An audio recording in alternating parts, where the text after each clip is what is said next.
پھر بھی یہ جو سب لیونگ تھنگز ہوتے ہیں یہ سائز کی بنیاد پر، شیپ کی بنیاد پر، کلر، مارفالوجی، بیہیویئر اور ریپروڈکٹیو میتھڈز کی بنیاد پر مختلف ہوتے ہیں، یعنی ان سب میں آپ کو ڈیفرنسز دکھائی دیں گے، ٹھیک ہے۔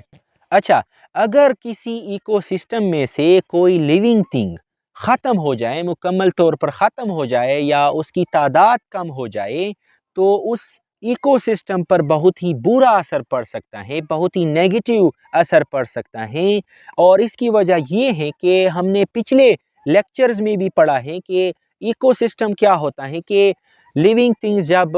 نان لیونگ کے ساتھ، یعنی کسی انوائرمنٹ میں جب living things non living thing کے ساتھ انٹریکٹ کرتے ہیں، یعنی تعامل کرتے ہیں، تو ایک نظام بناتے ہیں، ایک سسٹم بناتے ہیں جس کو ہم ایکو سسٹم کہتے ہیں۔ تو ایک ایکو سسٹم میں ایک سپیشیز جو ہوتی ہیں، یعنی ایک لیونگ تھنگ جو ہوتا ہے وہ بہت ہی اہم رول پلے کرتا ہے اس انوائرمنٹ میں۔ ہر ایک سپیشیز کا ایک اہم رول ہوگا، اور وہ انوائرمنٹ مختلف ہو سکتے ہیں، سمندر بھی ہو سکتا ہے، ڈیزرٹ یعنی صحرا بھی ہو سکتی ہیں، جنگل بھی ہو سکتا ہے۔ تو ہر ایک انوائرمنٹ میں جو سپیشیز ہوتی ہیں اس کا ایک اہم رول ہوتا ہے، اور اگر اس انوائرمنٹ میں سے وہ سپیشیز مکمل طور پر ختم ہو جائے یا اس کی تعداد کم ہو جائے تو اس انوائرمنٹ کا جو ایکو سسٹم ہوگا، یعنی جو ماحولیاتی نظام ہوگا، اس پر بہت ہی برا اثر پڑتا ہے، اور وہ جو ایکو سسٹم ہوتا ہے اس میں بہت ساری خرابیاں پیدا ہو جاتی ہیں، ٹھیک ہے۔ اچھا، تو اس والے یونٹ میں، یعنی یہ جو چیپٹر نمبر 3 ہے، بائیو ڈائیورسٹی، اس میں ہم کیا کیا پڑھیں گے، آگے جو لیکچرز میں بناؤں گا اس میں ہم کیا کیا پڑھیں گے، تو اس میں ہم یہ پڑھیں گے کہ یہ جو مختلف قسم کے لیونگ تھنگز ہوتے ہیں ان کی کلاسیفیکیشن ہم کیسے کرتے ہیں، یعنی ان کی ہم درجہ بندی کیسے کرتے ہیں، ان کو ہم مختلف گروپس میں، سب گروپس میں کیوں رکھتے ہیں، اور یہ سب کچھ جو ہیں یہ ہم آگے جا کر جو جتنے بھی لیکچرز میں بناؤں گا اس میں ہم یہ ڈسکس کریں گے،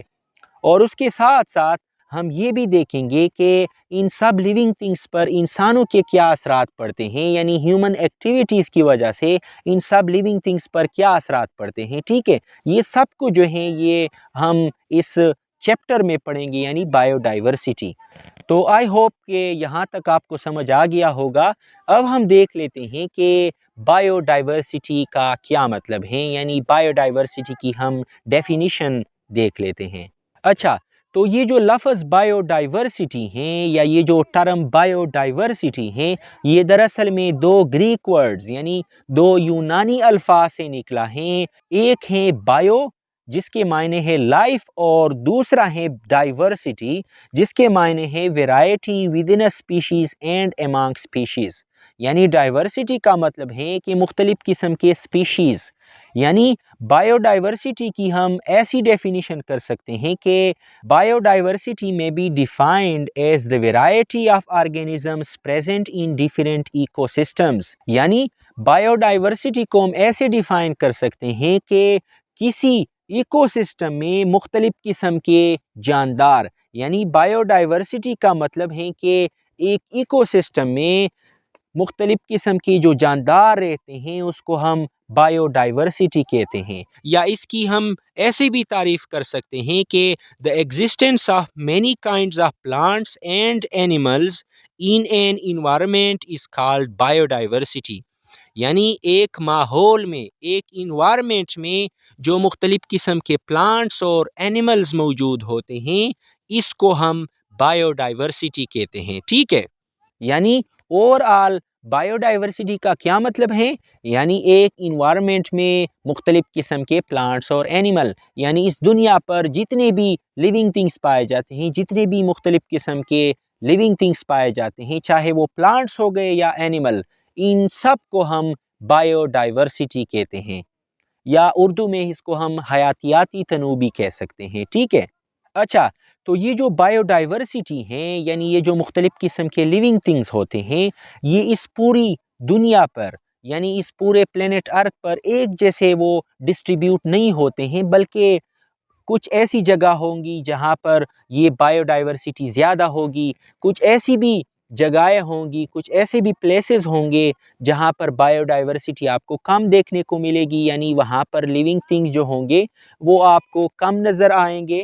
اچھا، تو یہاں پر بھی لکھا ہوا ہے کہ اس دنیا پر یہ جو بایو ڈائیورسٹی ہے، یعنی یہ جو مختلف قسم کے لیونگ تھنگز ہیں، ان کی تعداد جو ہے یہ 100 ملین سے بھی زیادہ ہو سکتی ہیں، ٹھیک ہے۔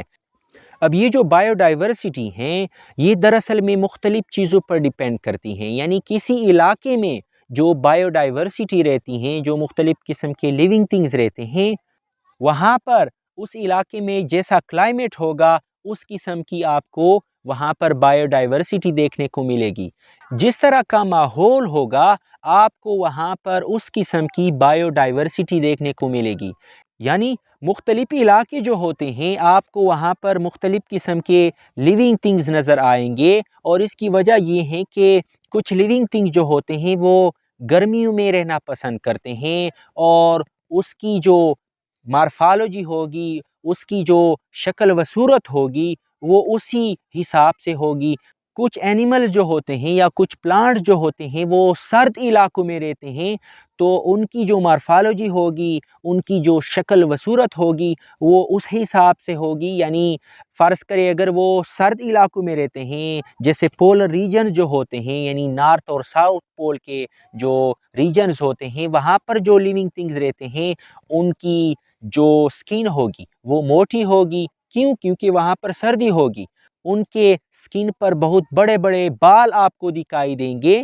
یعنی اس کا مطلب ہوا کہ کلائمیٹ جو ہوتی ہے، یعنی آب و ہوا جو ہوتی ہیں، الٹیچیوڈ جو ہوتی ہیں یعنی اونچائی جو ہوتی ہیں، سوئل کی کمپوزیشن جو ہوتی ہیں، یہ سب کچھ جو ہیں یہ ڈیسائیڈ کرتے ہیں کہ اس علاقے میں کس قسم کی بایو ڈائیورسٹی ہوگی، یعنی کس قسم کے وہاں پر لیونگ تھنگز موجود ہوں گے۔ اچھا، تو یہاں تک ہم نے کیا کیا پڑھا؟ یعنی ایک تو ہم نے یہ پڑھا کہ اس دنیا پر جو لیونگ تھنگز ہوتے ہیں ان کی تعداد تقریباً لاکھوں میں ہے، یعنی ملینز میں ان کی تعداد ہے۔